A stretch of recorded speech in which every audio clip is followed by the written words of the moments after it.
નમસ્કાર, હું ચિરાગ. 10 સુધીમાં આપનું સ્વાગત છે. સમાચારમાં સૌથી પહેલા વાત કરીશું 122 વર્ષના મહાસંયોગની, ચંદ્રગ્રહણની.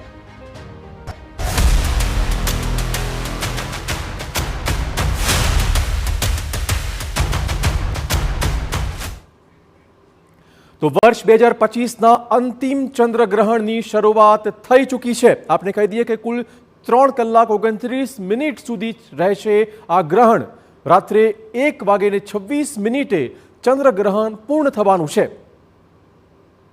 ગ્રહણની સારી નરસી જે અસર થવાની છે તે ચોક્કસ હાલમાં ચર્ચામાં આવી રહી છે. 2025ના અંતિમ ચંદ્રગ્રહણની શરૂઆત થઈ ચૂકી છે. તો જોઈ શકો છો કાઉન્ટડાઉન. લગભગ 1 મિનિટ જેટલો સમય બાકી.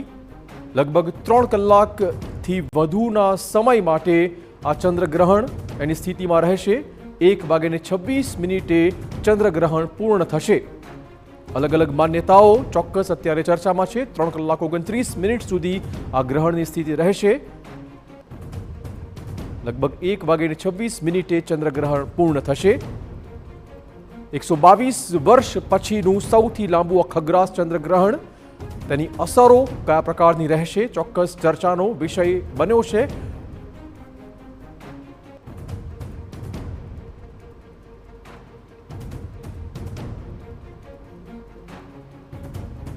તો રાત્રે 9:57 ચંદ્રગ્રહણની શરૂઆત. આ દ્રશ્યો જોઈ શકો છો.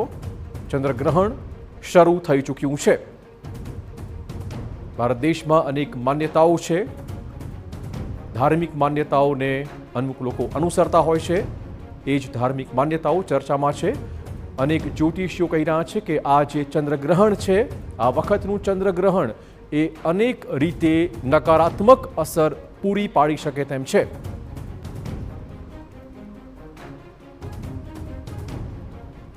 જો કે આ ખગોળીય ઘટના છે જે શરૂ થઈ ચૂકી છે. 1:26 તે પૂર્ણ થશે.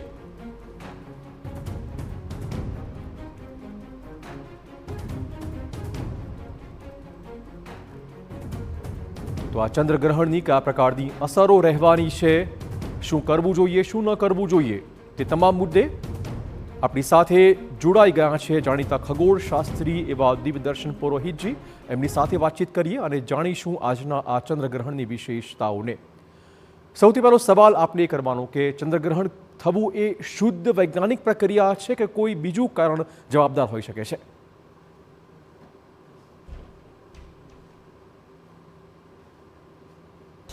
બહુ સરસ ક્વેશ્ચન છે. ચંદ્રગ્રહણ એ માત્ર ને માત્ર ખગોળીય ઘટના છે, સેલેસ્ટિયલ ઇવેન્ટ છે.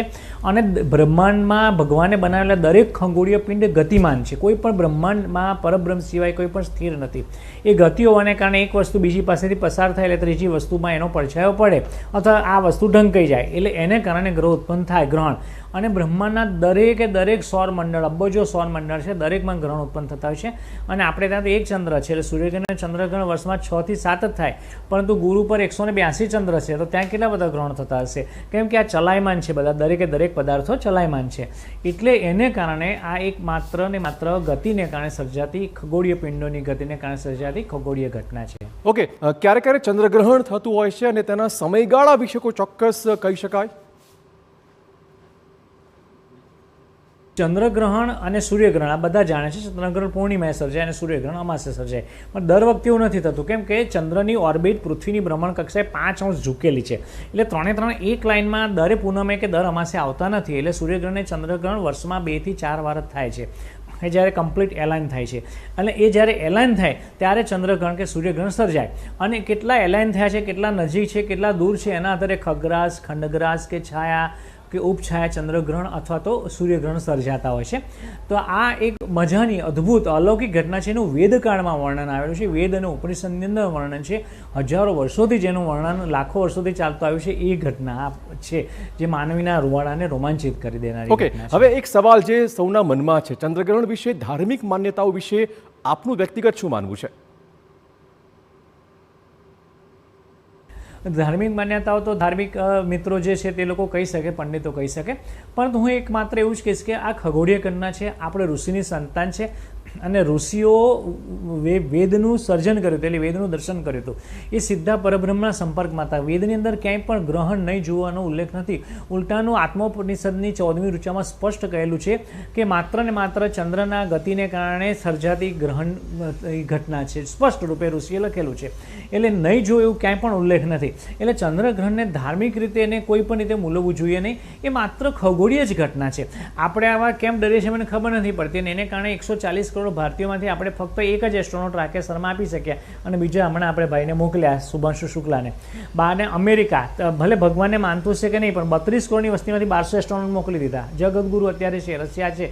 આપણે માર્સ ઓર્બિટર મિશન મોકલ્યું, 3 ચંદ્રયાન મોકલ્યા, આદિત્ય યાન મોકલ્યું, આવતા વર્ષે 100 માનવ પાછું ગગનયાન મોકલીશું. તેમ છતાં આપણે ડરીને બેસી જઈએ છીએ. આવી અંધશ્રદ્ધામાંથી બહાર ના આવીએ તો જગતગુરુ બની શકીએ નહીં. એટલે આમાંથી બહાર આવવાની ખૂબ જરૂર છે. એને કોઈ પણ પ્રકારનું નુકસાન શરીરને, રાશિને, જાતકને, પિંડોને થતું નથી, કારણ કે એમાંથી કોઈ વિકિરણ નીકળતા નથી. નુકસાન છે નથી થાય, વિકિરણ નથી થાય, અથવા કોઈ પ્રકારના ચુંબકીય ફેરફાર થાય, એ ક્યારેય થતું નથી. એટલે એનાથી ડરવાની જરૂર નથી. ગ્રેવિટીની જે ઇફેક્ટ છે એ તો દરેક પૂર્ણિમાએ અમાસે થતી સેમ સર્જાતી હોય છે. એટલે એ તો આવા ગ્રહણમાં સર્જાય છે, અને બીજી પૂનમમાં, સાદી પૂનમ ને સાદા અમાસના દિવસે પણ સર્જાય છે. એટલે એને કોઈ પણ સાથે, ધર્મ સાથે એને લેવા દેવા સંદર્ભ નથી. ધન્યવાદ દેવદર્શનજી. તો ચોક્કસ આ ખગોળીય ઘટના જ તે કહી રહ્યા છે, પરંતુ ધાર્મિક માન્યતાઓ એની રીતે ચોક્કસ છે. પરંતુ આ એક ખગોળીય ઘટના છે જે ચોક્કસ ખગોળશાસ્ત્રીઓને ખૂબ જ એમાં રસ પડતો હોય છે. પરંતુ ધાર્મિક માન્યતાઓની વાત કરીએ તો ચંદ્રગ્રહણ સાથે ધાર્મિક અનેક માન્યતાઓ પણ જોડાયેલી છે.